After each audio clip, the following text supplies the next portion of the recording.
Now let's move to the last part of the Java basic series, that is exception handling. So what is an exception? An exception is basically an abnormal condition or a problem that occurs during the execution of a program. There are three types of it. First is checked exceptions, next is unchecked exceptions, and last are errors. Let's take an example to understand all these. I'm creating a new class here. I'm naming it exception example. You can give it any name you want to. Let's create entry point to it.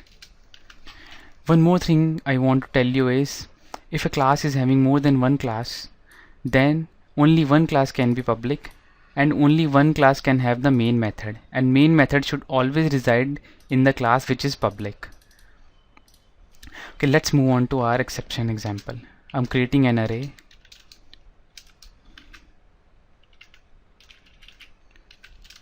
with size 3. I'm initializing it with some values.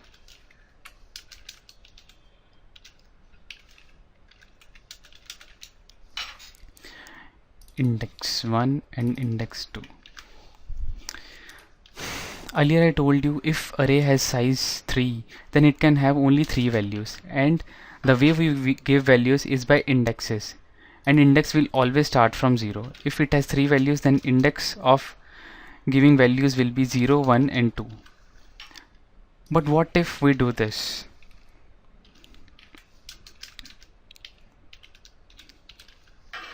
Now we know index is 3, it can store only 3 values, but how we are giving 4 values? So let's try to run this program and see the output. So this is exception. It's saying array index out of bound exceptions, that is the index which we have given is out of range. You can see it here, just click here. It is giving exception on this point only because this is not a valid index. There are two types of exceptions. First is checked exceptions and other are unchecked exceptions. So what are checked and unchecked exceptions? First, checked exceptions. Checked exceptions are the exceptions which are checked by the compiler at compile time. Compile time means when you are writing a program. Suppose you missed a semicolon here. It will complain that you should insert semicolon to complete the block statements. So these kind of mistakes are checked exceptions which are checked by the compiler. And what are unchecked exceptions? Suppose your syntax is completely correct, like there. Syntax to initialize or give any value to element of array is like this only. First name of the array, then in square brackets you need to give index of the array, then equal to its value, which is correct. So compiler will think that syntactically this is completely correct, but at runtime when it will run, the JVM will know that range of the array is 3, but we are giving value to fourth element, but fourth element should not come as the size is only 3, and our program will blow at runtime. So we should do exception handling for this. So why we should do exception handling? Suppose we have 3 statements. Statement 1, statement 2, statement 3.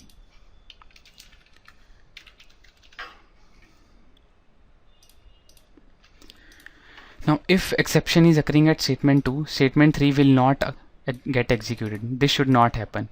If we want statement 3 to be executed, we should handle this using Java's exception handling mechanism.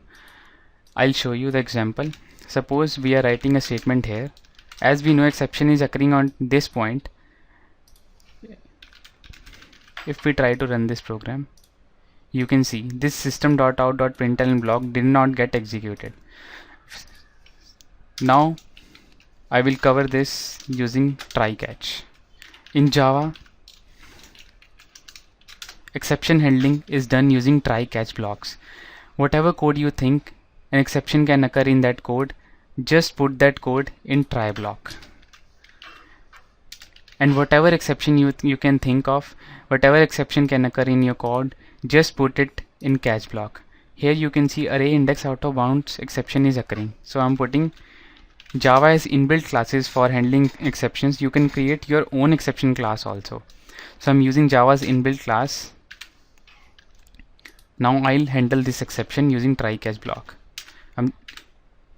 Internal method print stack trace will print the message. So when I try to run this now, you can see our system.out.println code got executed, which we were expecting.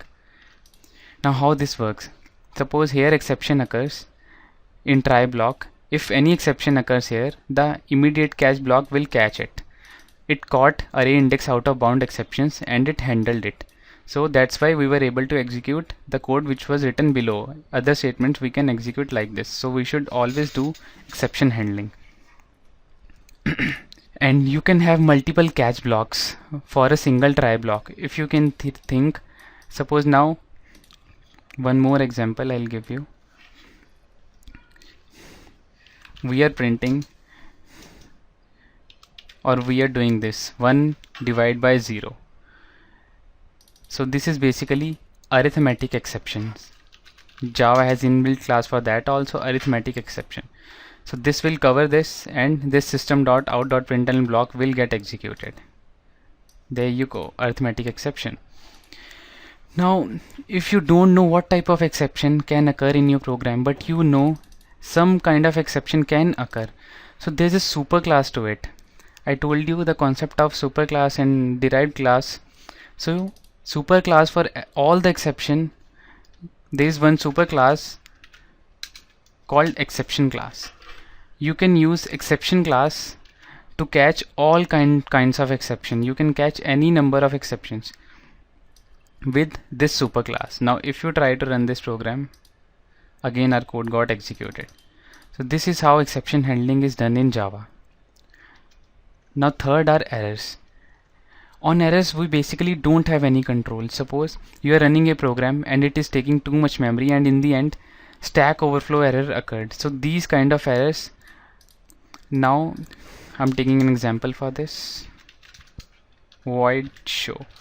Suppose I've created one method here.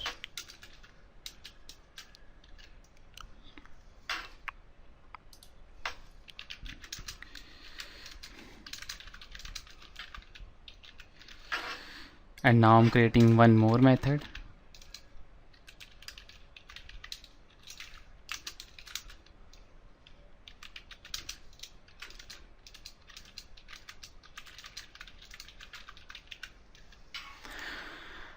Now I'm calling new show method here.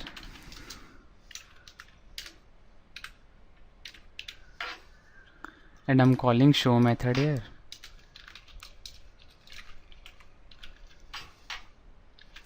So this method is calling this method, and this method is calling this method. So what will happen when we'll try to call one of the methods? Let's call one method.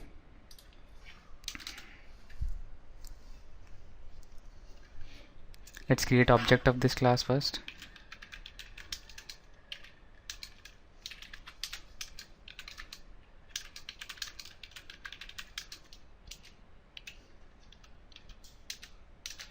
Now I'm calling show method.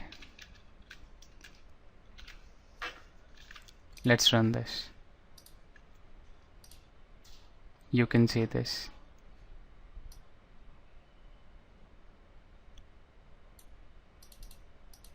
Stack overflow. So how did this happen? When I called show method internally called new show, and new show was internally calling show method. So they were calling themselves again and again and again and again. So this was a recursive call. So that's why stack overflow error occurred. Syntactically also that was correct, and at runtime this call was correct. So these are the kinds of errors wherein we don't have much control over them. So these were some basics of exceptions in Java.